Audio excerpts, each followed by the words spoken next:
Bueno, vamos a hablar de la caída del Imperio Romano, las causas de la caída del Imperio Romano.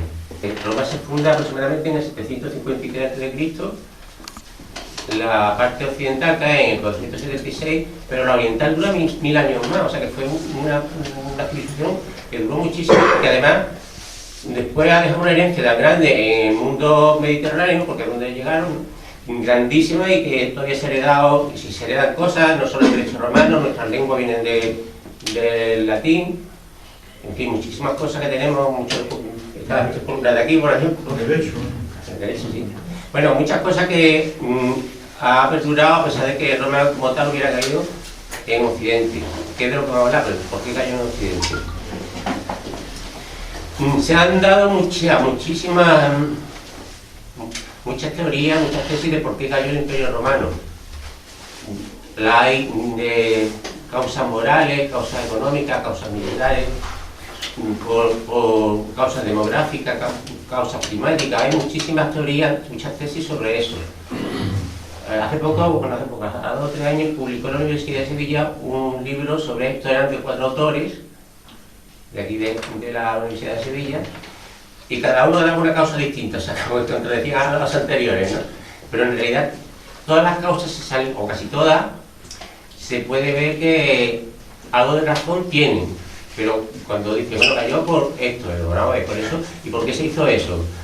Lo que más atina, que es lo que más me ha gustado a mí, es Arthur Ferry, que estudia las causas militares de la caída, y Walworth, que es otro escritor inglés, que es el que más se acerca, aunque no llega a decirlo de todo. Los otros, bueno, pues da muchas causas. Primero, que se dedicó a estudiar esto, le interesó estudiar este asunto de por qué cayó el Imperio Romano, porque hasta entonces, bueno, Roma había caído, era una desgracia para la civilización, para la humanidad, se había pasado por una etapa negra de destrucción cultural en toda Europa occidental, pero nadie se ponía a pensar por qué había caído. No, cayó porque lo invadieron los romanos y tal. El primero que se empezó a preguntar esto fue Edward Gibbon, era un ilustrado del siglo XVIII inglés. Da una causa que hoy en día ya no se admite por casi nadie. Todavía siguen admitiendo y sigue estando como, digamos, como leyenda negra del Imperio Romano, que también tiene su parte de leyenda negra. Edward Gibbon dice que el Imperio Romano cayó porque los romanos habían perdido sus virtudes cívicas, se habían afeminado, se habían vuelto blandos, estaban corrompidos, bueno, las orgías, Nerón, Calígula, todo esto. Esos son los argumentos de Edward Gibbon. Hoy en día esto prácticamente no se admite por la mayoría de los historiadores. Sin embargo, es algo muy común y muy querido por las personas que no se han interesado por este tema. De hecho, en el mundo anglosajón y sobre todo en Alemania se sigue diciendo esto, porque los presuntos destructores del Imperio Romano eran los germanos. Los visigodos, los francos, los salanos, los salamanes, venían de allí, ¿no? Entonces, parece como que tienen un complejo de culpabilidad, o tenían un complejo de culpabilidad por haber destruido el Imperio Romano los germanos.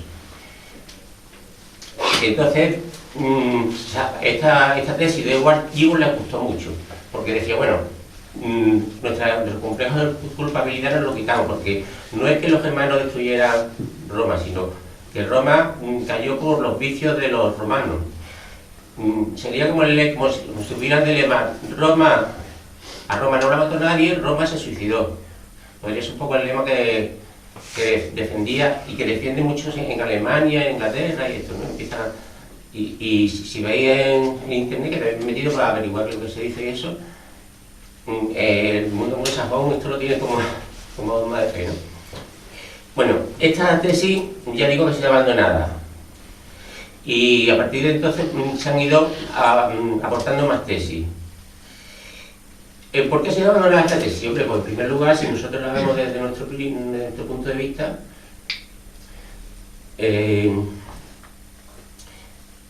porque somos católicos, ¿no? Entonces, en el resto del mundo, pues había otra religión y eso, pero es que aquí, en lo que era el Imperio Romano, al principio del Imperio, en tiempo de Augusto, nace Cristo, el cristianismo va creciendo poco a poco, y a pesar de las persecuciones, y en el siglo IV ya es la religión oficial del Imperio. Es la primera vez que se da unidad católica en un Estado, valga la expresión de Estado. Entonces, pues claro, si el cristianismo fue perfeccionando las costumbres de la sociedad, fue consiguiendo que se abandonaran muchos vicios y mucho de eso. Por ejemplo, en el tiempo de Honorio se quitan las monedas que se llamaban, o sea, los juegos circenses y eso. Tenía también una explicación económica, estaba muy mal la economía del imperio como para gastarse ese dinero, que se gastaba muchísimo. Pero se suspende eso, las leyes se van haciendo cada vez más cristianas, y entonces, claro, decir que en el siglo IV o en el siglo V, que es cuando cae, los romanos estaban más viciosos que en el tiempo de Augusto o de Nerón no cuadra, ¿no? O sea, si cayó, tuvo que ser por algo que no fuera por causas morales, porque además los germanos tampoco podían presumir de que fuera un pueblo ideal, ¿no?, en cuanto a costumbres morales. Era un mundo salvaje y tenían todos los vicios, todos los defectos de lo que puede tener un pueblo salvaje. Es verdad que en su época había moralistas romanos que ponían a los germanos como ejemplo para que, pero eso siempre se ha hecho, ¿no? Incluso en las misas siempre nos ponía a los españoles, el cura que da homilía, poner de ejemplo a nosotros, pues yo que sé, a otro país cualquiera, y te sacan las virtudes de ese país, pero no te cuentan los defectos que tienen. Eso es muy normal, los moralistas y los sacerdotes también lo hacen. Bueno, pues ya hemos visto que en el siglo IV, en el año 313, Constantino da el famoso edicto de Milán, en la que la religión católica se tolera. Hasta entonces no era perseguida o era ilegal. En ese momento ya se tolera, es una religión más. Pero es que en el año 380 Teodosio ya la declara religión oficial y las demás están legalmente prohibidas, ¿no? Están perseguidas. Entonces, si en 380 pasa eso, no podemos pensar que estaban más viciosos y eran más deprobados que eran en el siglo I cuando se instituyó el imperio, ¿no? O sea que eso no cuadra mucho. Después, también pasa que en aquella, bueno, hay causas, que ya veremos, que sí que es verdad, que fueron causas de la debilidad del imperio, porque es que incluso Gibbon habla, su libro famoso habla de causas de la debilidad y de la caída del imperio, como dos cosas distintas. Entonces, causas de debilidad, la económica, pero ¿por qué hacían eso? ¿Por qué hacían eso si sabían que estaban hundiendo la economía de Roma? O causas militares, ya veremos ahora dónde estuvo los fallos en el ámbito militar. Y dice, los romanos que tenían un ejército, además con muchísimos especialistas, existían tratados, libros del ejército, o sea, gente muy preparada en el ejército. Lo que más les importaba a los romanos era el ejército, después lo demás. Los acueductos, las vías, todo lo que se construye, primero se hace pensando en el ejército, después eso beneficia a las ciudades. Incluso las ciudades se forman muchas veces alrededor de un campamento de las legiones, o sea que es lo más importante para ellos, y era por eso porque tenían que defenderse, no era un mundo bastante violento. Hoy en día en el que se ejerce con los no nacidos, pero en aquella época pues, por lo menos se podían defender.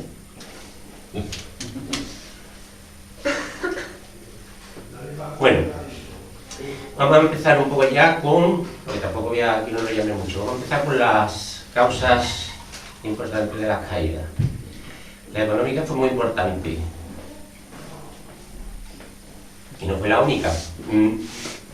El imperio, al principio del imperio, cuando Augusto y la dinastía de los Julios, pues tenía una economía donde las ciudades eran autónomas en cuanto a su gobierno, ¿no? Tenían que gobernarse por el patriciado urbano de esa ciudad, y eran los que ellos, los mismos patriciados de la ciudad que fuera, pagaban los juegos circenses, o sea, ellos se gastaban en construir un acueducto, un foro, lo que sea, los patricios de la ciudad, porque eran los que tenían el dinero.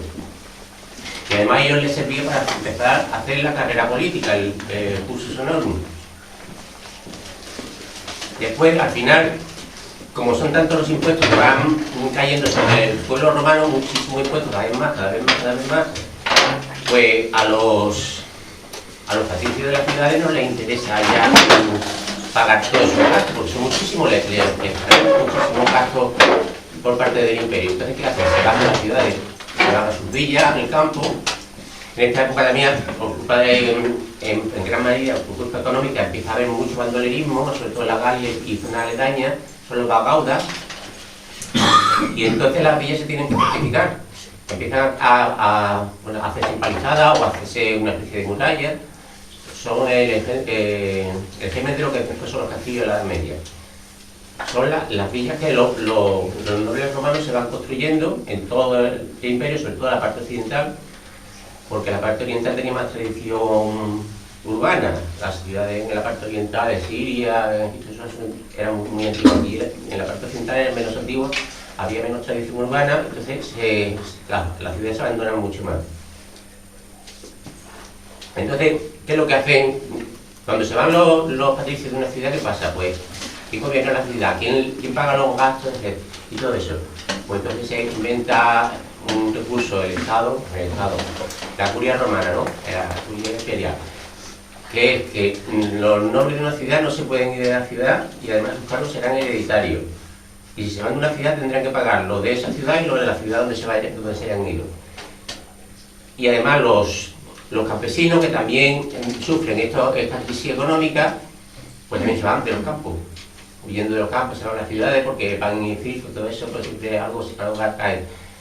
Pues también se hizo obligatorio que los que trabajaban en la tierra de fuera, tenían que estar siempre en la tierra, y además era hereditario, sus hijos seguían estando en la tierra. Aquí vemos que este es el germen del feudalismo, este es el protofeudalismo, que nace en el Bajo Imperio. Aquí está el germen de lo que después se instituye como tal por Carlomagno.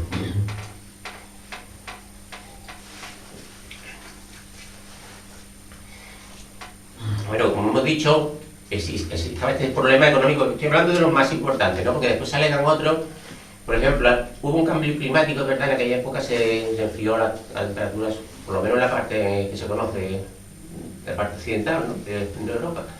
Se enfrió el clima, las partes nórdicas eran más inhóspitas, entonces había una cierta presión mayor sobre el imperio por parte de no solo los germanos, los eslavos salen de su pantano de Prités, empiezan también a presionar, vienen además los hunos, que hay gente que incluso le echa la culpa a los hunos, como si fueran los culpables, y los hunos, visto con la perspectiva histórica, fue una anécdota dentro de la historia de Roma, ¿no? En su momento era terrible, sanguinario, de todo, ¿no?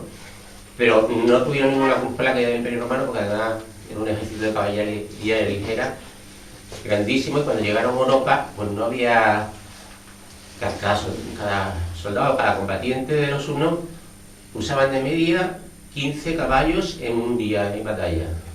Hay que darse cuenta que si era un ejército muy numeroso, era como una plaga una invasión de mosquitos. Todos combatían a caballo disparando sus arcos y se iban, y volvían por otro lado, y así a 7 caballos combatían contra los ejércitos romanos o los germanos, y cuando ya lo tenían diezmado y destrozado, entonces cuando entraban a luchar con un arma, una espada, era lo que usaban. ¿Qué pasó? Cuando entran en Europa, esas estepas que había en Asia Central no existían en Europa. Entonces tuvieron que echar pie a tierra, y los unos pie a tierra no sabían combatir, solo sabían combatir a caballo.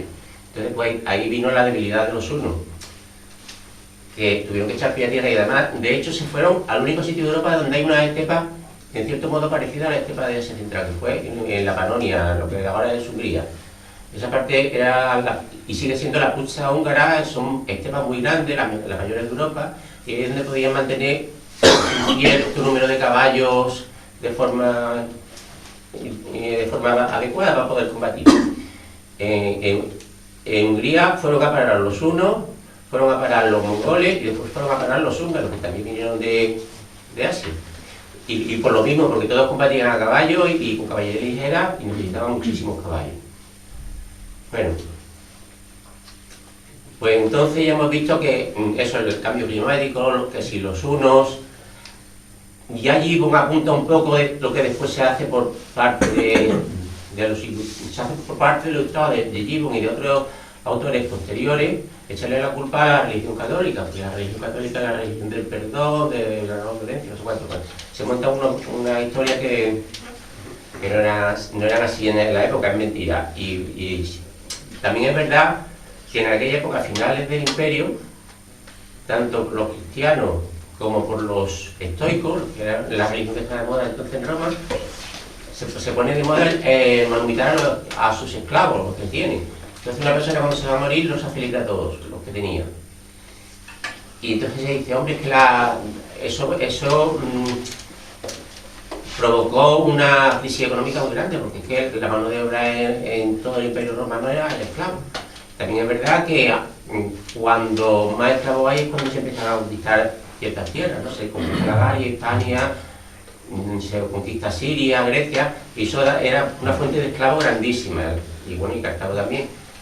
Como ya el imperio se dedica a defenderse, no se expande más, salvo en el tiempo de Trajano, pues cada vez menos esclavos. Los esclavos ya hay que comprarlos, se compraban los eslavos, por eso viene de eslavo la palabra esclavo, porque se les compraban a ellos, ya no era lo mismo, ¿no?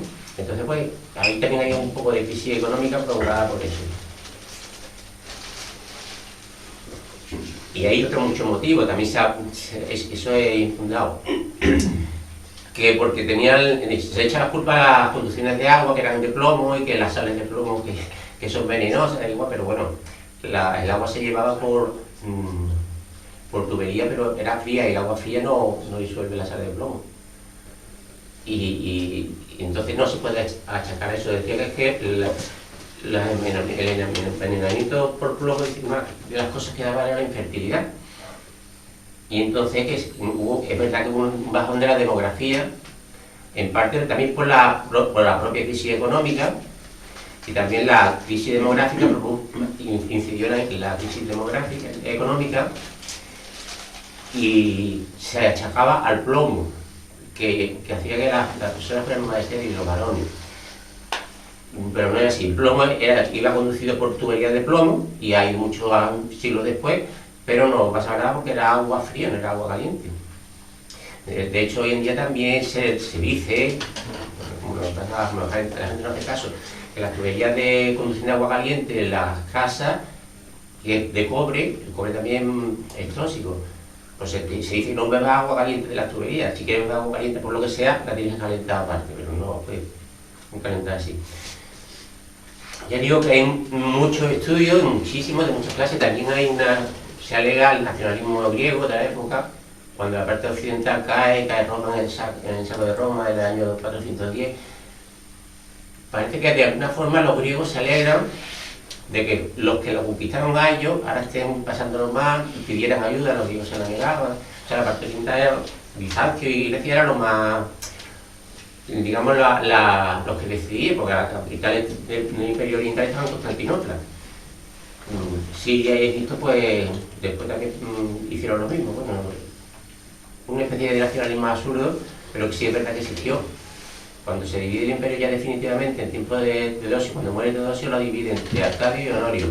Honorio se queda con la parte occidental y Arcadio con la parte oriental, eran niños, entonces los dos tenían que tener a alguien que gobernara por ellos. En Occidente fue Estilicón, en Oriente fue Rufino y Eutropio, y estos dos eran griegos de estos furibundos que se alegraban de lo que estaba pasando en Roma, se negaban a ayudar y mandar legiones a lo que estaba pasando en Roma. Solo el emperador Marciano de la parte oriental, que está canonizado por las iglesias orientales, San Marciano es el único emperador que estuvo canonizado, ese sí mandó, cuando los unos se acercan a Roma, y después el Papa se enfrenta con ellos y hace que se vayan y todo eso, el emperador Marciano sí mandó 2 legiones para defender Roma. Lo que pasa es que ya no llegaron tarde, ya cuando los unos habían vuelto y eso. Pero no socorrieron para nada la parte oriental a la occidental, o sea, un poco difícil que se vea así. Bueno, pues ahora vamos ya a la causa, recogiendo todas las causas que tienen algo de verdad. La causa militar es muy importante, pero también dice, bueno, pero ¿por qué puede cometer estos errores gente tan que lo más importante para ellos era la guerra y que estaban tan preparados? Porque ya a partir de Mario el ejército deja de ser un ejército de recluta obligatoria como la milia hasta hace poco, y se convierte en un ejército de profesionales que servían 25 años en el ejército. 25 años un soldado coge bastante experiencia, y eran muy veteranos. eran muy veteranos los soldados romanos, entonces sabían de todo. Entre otras cosas sabían hacer muchas construcciones, o sea, construían puentes, construían acueductos, construían de todo, y lo más importante eran los campamentos romanos, ¿no? Cuando llegaban a final del día, después de la marcha agotadora que llevaban, pues se dedican a construir campamentos, a cavar zanjas, a poner las empalizadas y eso. Iban cargados con mucho equipo. En tiempos de Mario, que es donde se hace este cambio en el ejército, un cambio para bien, porque fue mucho más eficaz. En tiempos de Mario, a las legiones romanas, o a los legionarios romanos, les llamaban las mulas de Mario, por lo cargados que iban.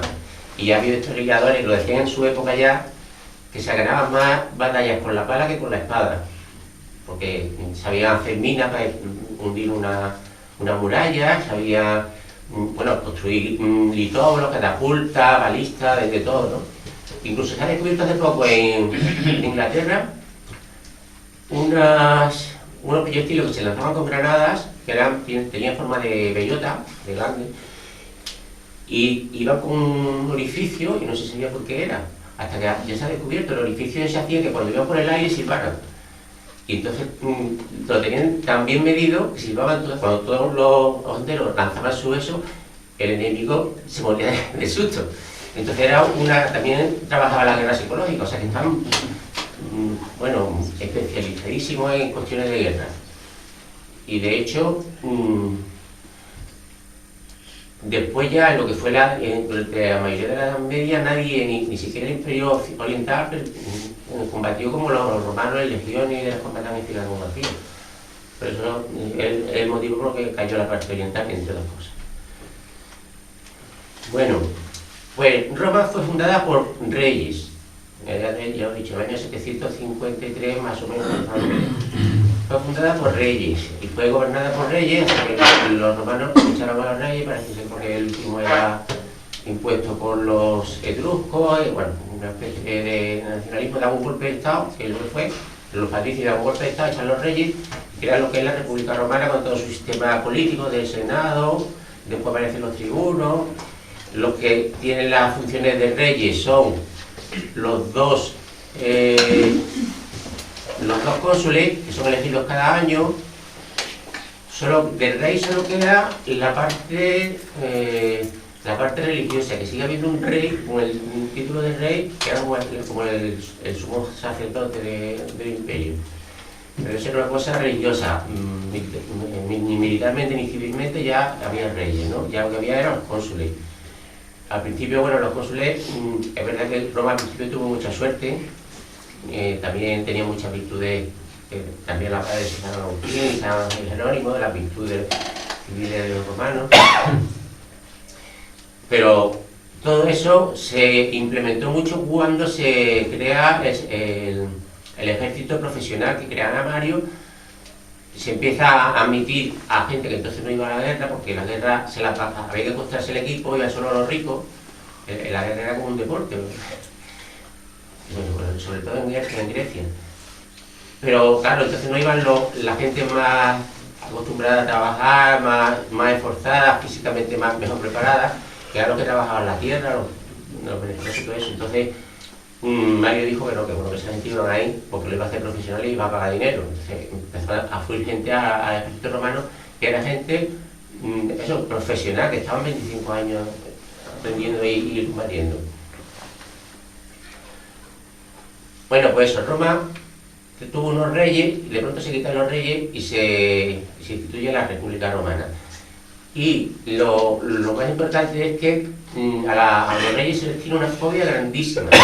No querían hablar para nada de monarquía, ni de reyes, ni de nada. Entonces, por ejemplo, cuando Julio César lo que hace el rey Marco Antonio, que va a ofrecerle la corona, se dio cuenta del malestar de la gente que lo estaba aplaudiendo, que no querían que fuera rey, y rechazó 2 veces la corona que le ofrecía Marco Antonio, porque se estaba dando cuenta que eso era impopular, eso no se quería. Entonces, ¿qué pasó?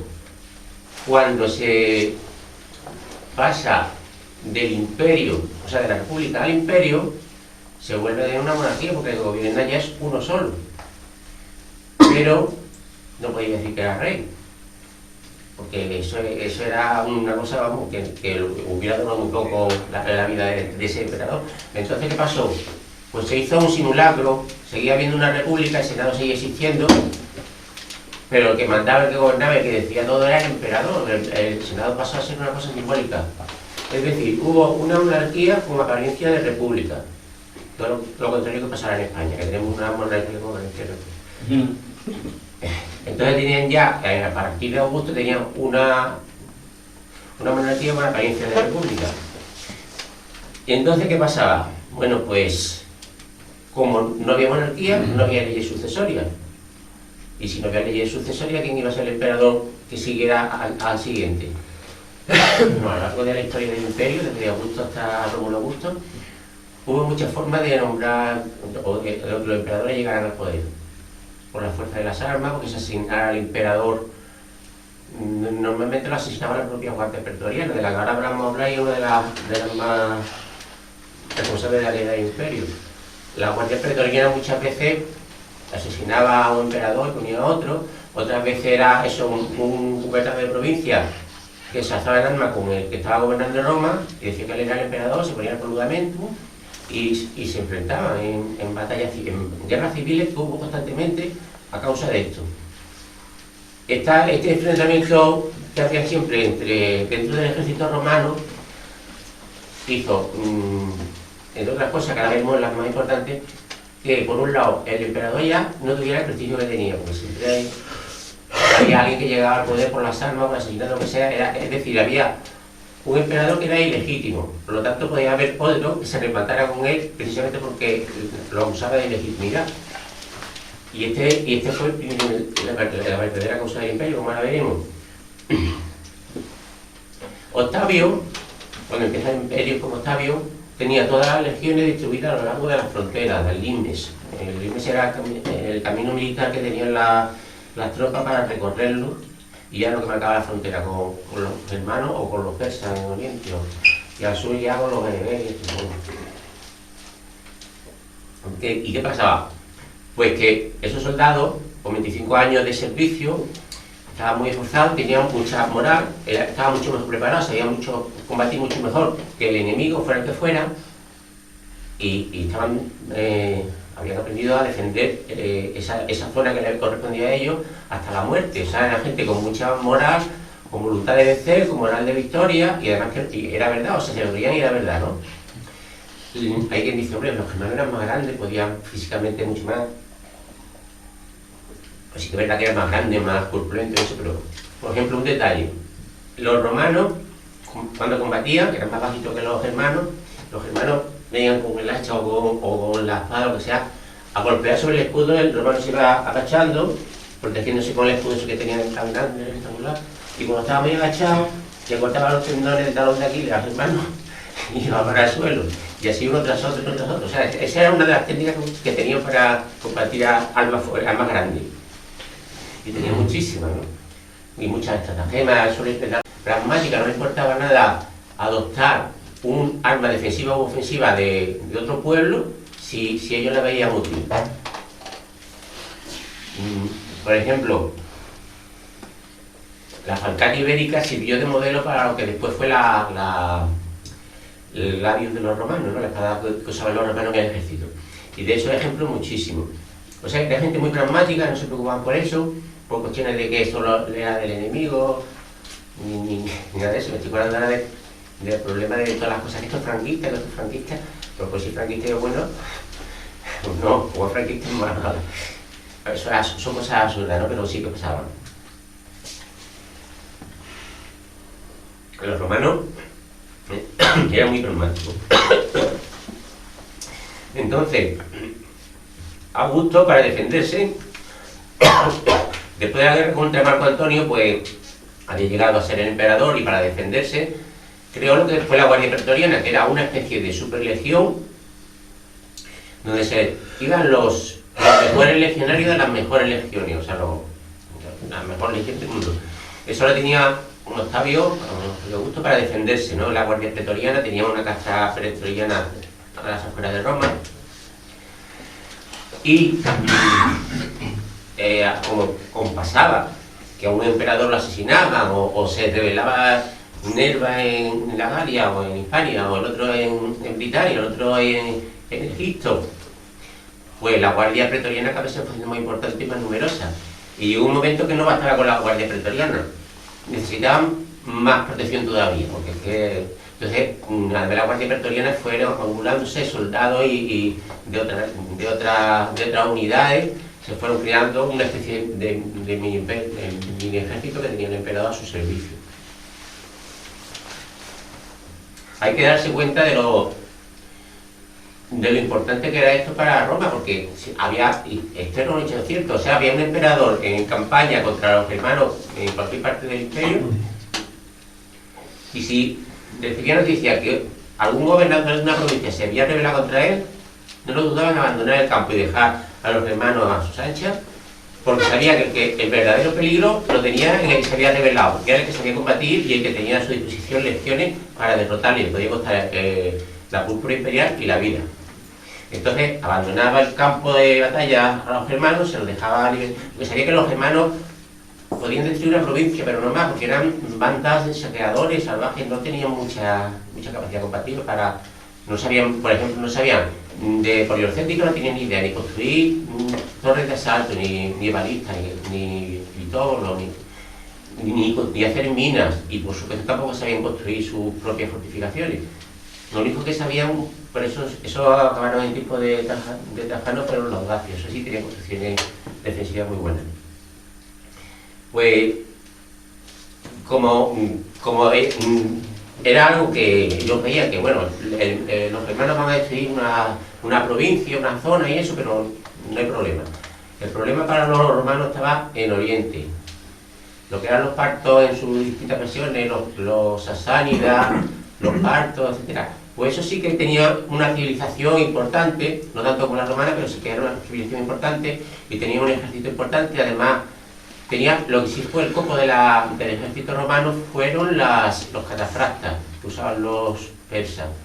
Era una especie de caballería acorazada, iban con cota de escamas y el caballo igual, todo protegido con cota de escamas. Era una caballería muy pesada, muy lenta, pero no había quien los pusiera fuera de combate. Entonces era el coco de la infantería romana, hasta que descubrieron qué es lo que tenían que hacer para combatir a los catafractas persas, que fue crear sus propias unidades de catafractas.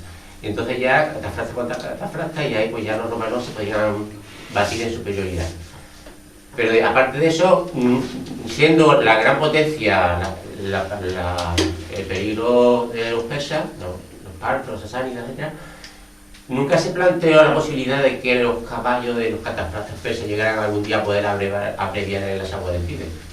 Nadie se lo planteaba, o sea, eran guerras por ciudades limítrofes a lo que era el imperio de la parte oriental. Tenía mucha guerra intestina intestinas entre ellos por Armenia. Armenia siempre era un reino títere o de los persas o de los romanos. Siempre ponían un rey y ponían otro, se peleaban por eso los guerras los persas y los romanos. Era eso, guerras limítrofes que tampoco tenían mucho interés, en el sentido de que fueran a destruir el imperio romano, y eran los más importantes y los más peligrosos, porque eso sí tenían, por ejemplo, un sistema de abastecimiento a los ejércitos en campaña, un sistema de veterinaria y de remonta, como tenían los romanos. Todas esas cosas no las tenían los germanos. Los germanos tenían un caballo, bueno, el que tenía caballo, los mayores iban a pie, y se mantenía sobre el terreno. Si no era capaz de otras cosas, de mantener un sitio, una ciudad muy largo, porque cuando se le acababa lo que había en el terreno, no tenía suministro de nadie que se le llevara comida, ni el costo de armas, ni nada, entonces se tenía que ir. Eso no le pasaba a los persas, no le pasaba a los romanos. Y bueno, pues ahí estuvieron hasta el final persas y romanos. Ya cuando desaparece el ejército en Occidente, en Oriente sigue la guerra entre el Imperio Bizantino, que es la continuación del Imperio Romano en Oriente, y los persas. Siguieron así, se desgastaron mutuamente hasta que aparece Mahoma y acaba con uno con otro, ¿no? Bueno, como el Imperio Romano no acabó Mahoma, pero bueno. Bueno, pues, entonces, ¿qué pasó? Que poco a poco, y quizá hay un momento en el que se puede decir que hay un cambio en el criterio de los romanos, que es en tiempo de la dinastía de los Severos. Cuando Septimio Severo llega al poder, hay una crisis importante porque los germanos han roto la frontera y han entrado en el imperio. Entonces, para solucionar ese problema, militariza todo el imperio. Se decía que el imperio romano se había convertido en un campamento militar, estaba todo militarizado, todo lo pone a las órdenes del emperador, todo, me refiero a transporte, a almacenamiento de comida, minería, todo está al servicio del emperador, porque era un momento de emergencia que había que destruir a los invasores y se necesitaba hacer eso, y dio resultado. Entonces, ¿qué pasó? Pues que dio resultado y dijeron, bueno, si da resultado el tipo de guerra, pues también puede dar resultado el tipo de paz. O sea que ahí ya fue cuando se empezó a estatalizar, vale la expresión, el imperio romano. Entonces, pues no. Y entonces, pues, también se fue centralizando todo, se fue estatalizando. Ya el centralismo en aquella época hizo mucho daño porque el Estado tenía que dar un montón de servicios que antes no daba. Lo que pasa como ahora cuando se hablaba del Papa Estado, pues era lo que pasaba, ¿no? Lo que pasó en Roma. Eso hizo que las sociedades de las distintas provincias, distintas naciones que gobernaban, pues se enervaran, pues decir, bueno, esto es lo que va a resolver el emperador, y el emperador decidirá esto, lo otro. Y antes resolvían sus propios problemas. Ya no, ya lo resolvían todo y lo decidían todo desde el Estado. Desde la curia imperial decidían, por ejemplo, cuánto tenía que cobrar un carretero desde aquí, desde Sevilla, desde Hispali, para llevar a Tarrasco no sé cuánta carga de loza o de postrera. Decidía cuánto tenía que cobrar, cuánto tenía que tardar, todo estaba planificado desde Roma. Claro, eso a la larga hizo que se enervara la sociedad romana. Y militarmente ya lo que pasó es que llegó un momento en que el ejército que tenía el emperador en Roma era tan grande que se cambió ya el concepto. Por eso digo que mucha gente se plantea, Terferri, un autor que estudia esto de las cosas militares del Imperio Romano, y dice, pero ¿cómo no se daban cuenta del error? Pero lo hacían no porque se estuvieran equivocando militarmente o estratégicamente, no, lo hacían porque necesitaban protegerse de un posible usurpador. Por ejemplo, dividieron las provincias, las subdividieron para que ningún gobernador tuviera más de una legión, porque así se sublevaba, no tenía mucha fuerza, mucho peligro. De nada servía, al final siempre había gente que se rebelaba o que mataba al emperador. Ya hemos dicho que, bueno, para heredar el imperio estaban por ser el hijo del emperador que se ha muerto, por ser alguien que se ha sublevado contra él en una provincia. El imperio también incluso se llegó a subastar, pues Didio Juliano llegó a un imperio imperial porque la guardia pretoriana había asesinado a Cómodo y ahora quería otro emperador que, además los emperadores cuando llegaban al poder le pagaba a la guardia pretoriana una cantidad de oro bastante grande. Querían otro emperador que se había encargado a Severo, a Cómodo. Entonces había senadores en Roma que ofrecían dinero. Iban los correveidiles de los pretorianos a casa de un senador. ¿Cuánto ofreces tú? No sé cuánto. Si va otro, ¿cuánto ofreces tú? Al final, el más rico, que era Didio Juliano, se hizo así como un imperio. Aunque duró poco, pero fue una de las formas en las que se llegó a tener la cultura imperial. Claro, pues el emperador que estaba que llegaba el emperador casi que lo había condenado a muerte por ser emperador. Entonces pues se cogía y se obligaba a alguien a ser emperador, como pasó por ejemplo en el caso de Claudio. A Claudio se le obligó a aceptar el cargo de imperial, él no quería, porque además era republicano. De idea, vamos, de lo que pensaba. Entonces, el ejército, lo que se hizo fue ese error de que habla Terferri, el error estratégico, que se dividió en dos. Uno se quedó en las fronteras, en Limes, y otro, la otra mitad, se quedó al servicio del emperador y con el emperador. Entonces ya, en un poder tan fuerte del emperador, que quien iba a quitarlo del trono, pues de eso lo quitaban. Pero bueno, es que tenían medio ejército. El medio ejército que tenía el emperador, que se llamaban los comitatenses, que viene de come, de conde, Era un ejército, seguía siendo el ejército profesional, combatían en legiones y todo como había sido siempre, y la otra mitad eran los limitanei, que eran los que estaban en el Limes, que ya no se esperaba de ellos que pararan una invasión y un ataque masivo de germanos. Ya lo que se esperaba de ellos es que hicieran de carabineros, o sea, que velaran por la frontera, porque los germanos hacían incursiones, pero eran bandas de 100, 200, 300. El mayor número de germanos que se ha registrado que hacían incursiones fue de 400 germanos. Más no, porque iban muy separados, estaban muy separados entre ellos, muy divididos.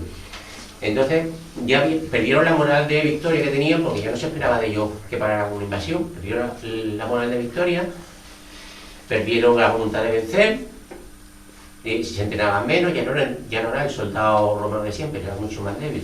Y además, eso en cuanto a los limitanei. Los comitatenses eran mucho mejores soldados, porque esos seguían entrenándose y todo eso, y además tenían mejor paga. Pero como ahora el ejército central, que era el del emperador, tenía que llegar en un momento de apuro a tal sitio de la frontera o a tal otro, la capital de Roma se va a Milán primero, después va a Rávena, pero primero va a Milán porque es un sitio estratégicamente más cerca de las fronteras. Y desde Milán es de donde salía el ejército central para ir de un sitio a otro. Y entonces pues el ejército romano, costando lo mismo y siendo igual, pues era la mitad de eficaz que era antes. Y además, como el ejército central tenía que ser un ejército rápido, porque había que llegar urgentemente a un sitio donde habían roto la frontera, pues se potenció mucho la caballería en perjuicio de la infantería, que era lo que verdaderamente era eficaz en Roma, las legiones. Y bueno, pues las legiones fueron a menos y se fue perdiendo pues calidad en beneficio de la rapidez. Era un ejército más veloz para llegar a un sitio, pero después era menos eficaz combatiendo. Y entonces, ¿qué pasó? Bueno, se pueden contar muchos episodios intermedios y eso, pero fijaros qué importante es esto, que los romanos contra los germanos solo perdieron dos batallas importantes. La primera, en tiempo de Augusto, que fue la de Teutoburgo, que hay en el bosque de Teutoburgo los embosca, le traiciona a Arminio y todo esto. Bueno, se destruyen 3 legiones. Y la otra batalla importante es la de Adrianópolis, en tiempo de emperador Valente, que además muere en la batalla esa. Y es la única batalla que los germanos le ganaron verdaderamente importante a los romanos. La de Adrianópolis después fue muy importante porque reveló la debilidad que tenían esa la dieron los visigodos, la de Adrianópolis.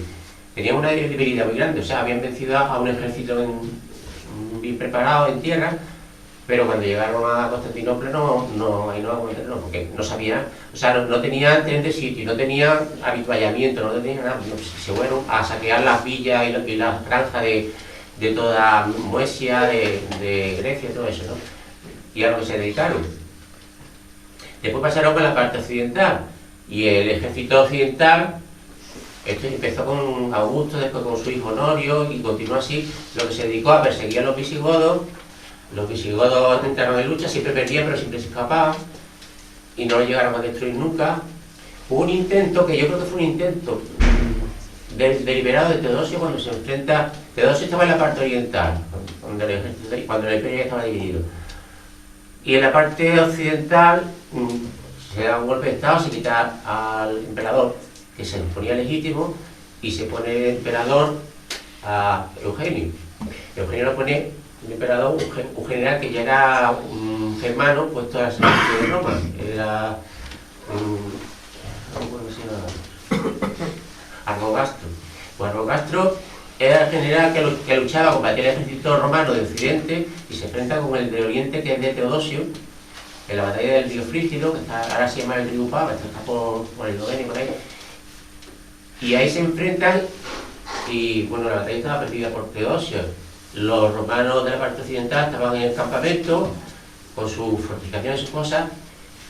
Los de Teodosio vienen de las alturas y bajan en columna. Y entonces, claro, no combaten en línea, iban combatiendo en columna. Y Teodosio puso en vanguardia a los visigodos. Yo creo que era para que se los cargaran. Sí, era una estrategia muy buena, los pone delante, los machacan, porque además iban contra un campamento bien organizado y fortificado, y el primer día perdieron la batalla. Lo que pasa fue una batalla que duró 2 días, y al día siguiente cambió. Hay que decir también que la parte oriental era Teodosio, que era cristiano, y su ejército que era favorable al cristianismo, y Eugenio era pagano, y la mayoría de sus soldados pues seguían la religión de Eugenio.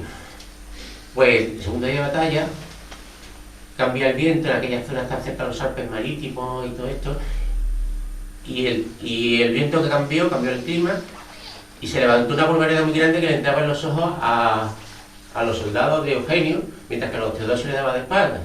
Entonces eso hizo que se cegaran los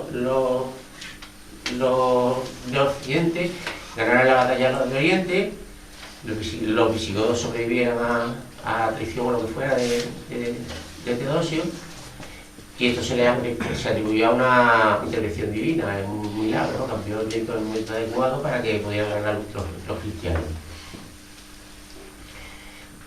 Bueno, el caso es que con medio ejército en el Limes, que no servía para prácticamente nada, tenían la mitad del imperio, la mitad del ejército persiguiendo a los visigodos, iban por todos los sitios, hasta que llegan a Tolosa y se los deja allí como, eso ya fue al final. Llegan incluso a saquear Roma en el año 410, ya para entonces cuando se puede decir que el imperio romano está liquidado. El emperador ya no estaba en Roma ni en Milán, estaba en Rávena, porque Rávena es algo parecido a Venecia, debe ser, porque era muy fácil de defender con las marismas y las lagunas y eso. Y los germanos llegan a Roma, y no es que consigan develar las murallas ni destruirlas ni nada. Entran en Roma por una traición de una pacifista de la época, que para que no se derramara más sangre, abrió una puerta a los hermanos y se derramó solo sangre de los romanos. Muy pensado.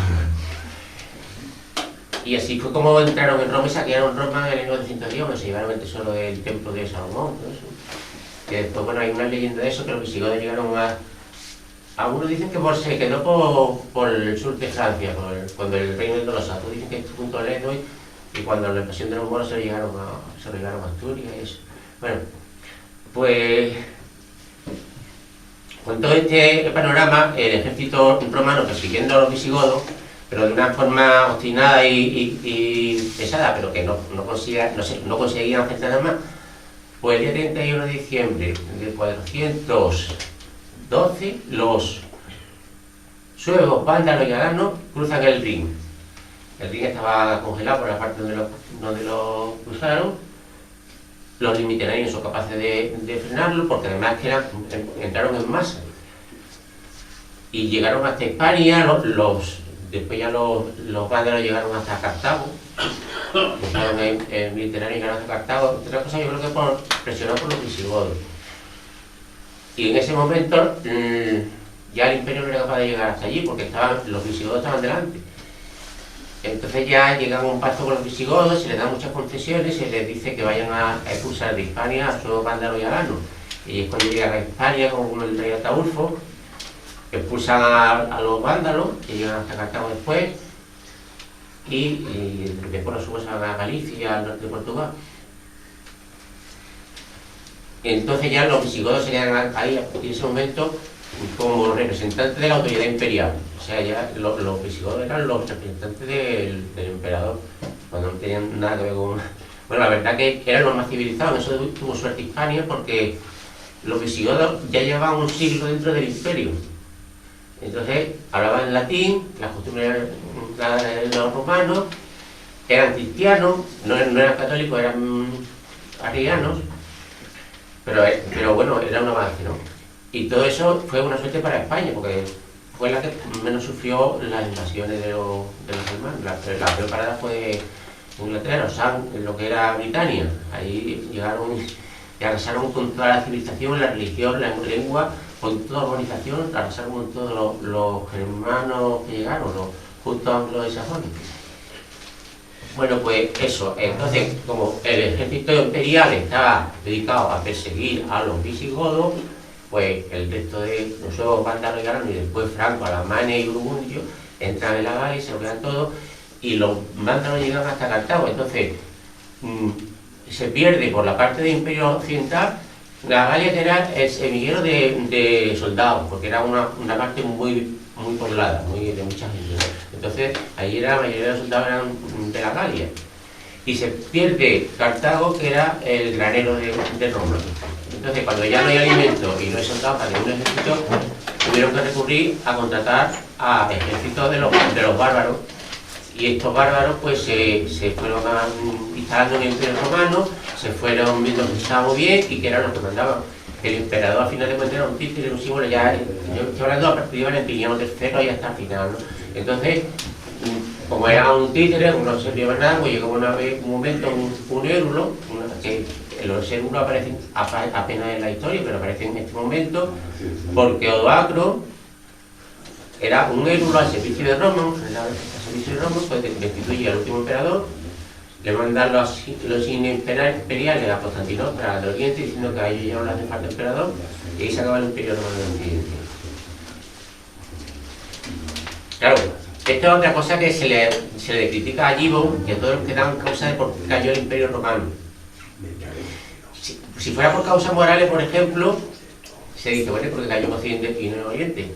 Si además en Oriente había más lujo, era más sofisticado, lo que en Occidente todavía había mucha tradición rústica, ¿no? Era menos vicioso, digamos, si ese era el motivo. Siempre que se da una teoría de por qué ha caído el Imperio Romano, hay que decir, bueno, ¿por qué cayó en Occidente y no en Oriente? Y entonces casi nunca se dice, hombre, sí es verdad que se dice que en Oriente había más civilización en cuanto a tradición urbana. Las ciudades eran muy antiguas, las más antiguas de las civilizaciones que existen están allí, en Jericó, en toda esa zona, ¿no? Eso sí es verdad, pero eso no es suficiente para justificar por qué no cayó en Oriente sino en Occidente. Y por causas militares, o sea, por estratégicas. En Oriente la puerta a lo que ahora es Turquía estaba en Constantinopla. Si no eran capaces de conquistar Constantinopla, no podían conquistar Oriente. Y por el sur llegaron hasta Cartago, ahí hicieron el reino mandado de Cartago, pero ya no podían llegar a Egipto porque los defendía el desierto y ellos no tenían suministro suficiente como para llegar a Egipto. Y eso es lo que salvó al Imperio Oriental de la conquista por parte de los germanos. Es decir, todas las causas que se dan tienen una causa anterior, que es la causa de que los romanos están siempre enfrentados a guerra civil y el emperador nunca tiene seguridad física ni política de que todo el mundo lo va a obedecer y eso. Nadie lo considera legítimo porque ha llegado al imperio porque ha comprado a los pretorianos, porque ha dado un golpe de estado, porque ha sido el hijo del otro que lo quitaron, el otro va a poner otro, o sea, en definitiva, que le faltaba el concepto de legitimidad. Los romanos aportaron a conceptos políticos de Europa el término, o sea, la división entre autoridades y potestas, entre autoridad y poder. Pero, bueno, eso no lo tenían los griegos, o sea, autoridad y poder para los griegos no existía ese concepto. La autoridad era, en teoría, el Senado y el poder eran los cónsules que hacían lo que le decía el Senado. Los cónsules después podían hacer lo que querían, pero si no obedecían al Senado, sabía que se había acabado su carrera política, ¿no? Entonces había autoridad y potestas, pero no, el concepto de legitimidad no aparece después ya hasta cuando cae el Imperio Romano en Occidente, empiezan los reinos germánicos, se van cristianizando y empieza poco a poco a resurgir toda la civilización de Occidente. Se trae de Bolonia, bueno, primero se trae de Constantinopla, llega a Bolonia el derecho romano y poco a poco se va civilizando y cuando ya se crea el concepto de legitimidad, quién es rey legítimo y quién no es rey legítimo. Sobre todo en la monarquía hereditaria, porque la monarquía electiva como la visigoda pues tuvo ese problema. Que como era electiva, pues pasaba lo que pasaba con el Imperio Romano y ya se acabaron. Y bueno, pues el resumen tampoco pequeño lo llevamos y eso está bien menos fuerte.